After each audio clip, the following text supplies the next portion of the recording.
70% of women and 67% of men are deficient in magnesium. Not just low, they are below the line for deficiency. Magnesium has its hands in so many human processes, from bone health, energy metabolism, ATP production, muscle health and function, blood pressure and blood glucose regulation, nerve function, brain health. The more we look at magnesium, the more we're kind of starting to realize this is a very important compound that we need to have optimal levels. If you're watching this, there's a high chance that you should be taking magnesium, but let me explain that a little bit. I know it's kind of been the buzzword and a lot of people are hearing about it and wondering if they should be taking it. So a recent study found that 70% of women and 67% of men are deficient in magnesium. Not just low, they are below the line for deficiency.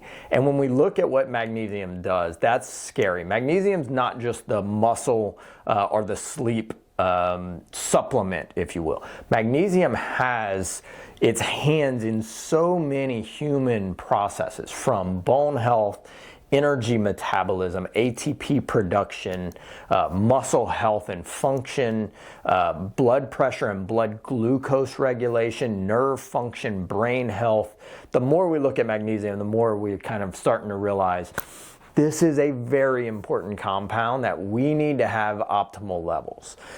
So if you are starting to be low in magnesium, there's a few things that we typically see from our patients. Fatigue is number one, where they're like, I'm just constantly tired. I just feel fatigue a lot of the times. The other thing is that we'll often have some version of GI, bloating, distress, constipation. There's often something happening in the GI system where they're noticing some symptoms there. Sometimes there can be foggy or focus issues that we see with it, where patients are not feeling like they're all there, so to speak, from a brain capacity. Muscle cramping and muscle spasms, and also just kind of a heightened nervous system, kind of on edge feeling. Anxiety is often brought up, that starts to change whenever we get magnesium levels into optimal ranges. So if you're getting any of those symptoms, again, even if you're just watching this, 66, 2/3 of people need to be elevating their magnesium. Why are we low is something that I've been pulling on a lot to try and figure this out. And one of the things we see is that certainly our foods today are a bit lower in magnesium than they were years ago. So we're not getting the amounts from the foods, and we're not eating enough foods that are high in magnesiums, our nuts, legumes, green leafy vegetables. We're not getting enough of it out of those foods, and we're not eating enough of those foods. There is a correlation between high processed foods and low magnesium, and we think that's because it forces us to use magnesium more. Speaking of using it more, if you're watching this and you have an MTHFR variant, hopefully you've been tested on that. If not, get tested for it. It's a one-time test, and you'll know how well are you methylating certain compounds in your body. But while that doesn't lower our chance of absorbing, or doesn't lower our absorption of magnesium, it does ramp up our need for magnesium. It means that we need to take in more, or we're going to end up deficient because we're kind of burning through magnesium at a higher rate. Stress is a very big utilizer of the magnesium stores in our body. So if we're living these high stress lives, we're going to burn through our magnesium levels. Training is also something that magnesium goes back to helping regulate the nervous system and the musculoskeletal system. So if we're training a lot, that's a great thing, but it does mean we need to pay attention to our magnesium levels. So all of these things kind of combined leads to many of us are stressed. We're not getting enough in our food. We're not eating enough food that has it. There's a decent amount of people who just need more in general because of today's life or their own genetics. So we've got to start elevating the magnesium levels in our body. My first thing is, yes, start adding in some magnesium heavy foods into your diet. But I do want to talk a little bit about the types of magnesium and the amounts that we should get. So the first one is magnesium malate. You'll see this in a lot of the kind of total magnesium supplements out there. And remember malate from muscle. Magnesium malate is something that does a really good job of helping with muscle tone and muscle function and muscle recovery. It also helps with energy. It's one you can take during the day. We typically have patients take 100 to 300 milligrams, and you can take that in the morning.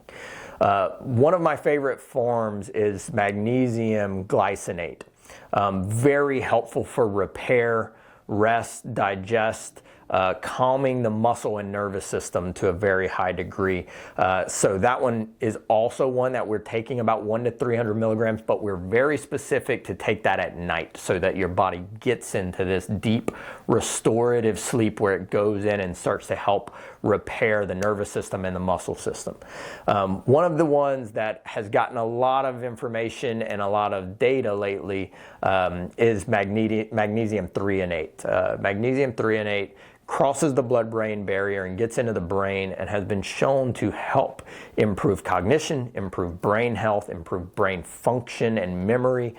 So this is one that anytime we have a stress-related issue, we have anxiety, we have focus or fogginess, we want to get magnesium threonate in there. And that one we need to take about 1 to 2 grams to get enough elemental magnesium into the brain. So 1 to 2 grams of magnesium threonate per day to get enough across that. And with all of these, if you haven't been tested, I say get tested. But again, most people are going to be low or deficient.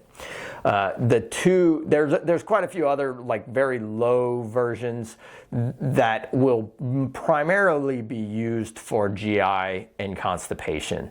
And we typically don't supplement with those. I think if we're getting a magnesium malate, a magnesium threonate and glycinate, we're going to be getting enough in our body that is helpful for the different systems that we don't need those low, kind of cheaper alternatives of magnesium. So when we are doing these things, if you start to kind of get some GI distress or you start to get any type of stomach problems, that's probably where you've hit your kind of saturation point, and you've got enough magnesium in there. Again, I really want people as they go forward to start tracking this, where you're doing a micronutrient panel every 6 to 12 months to track your levels and make sure you're optimal.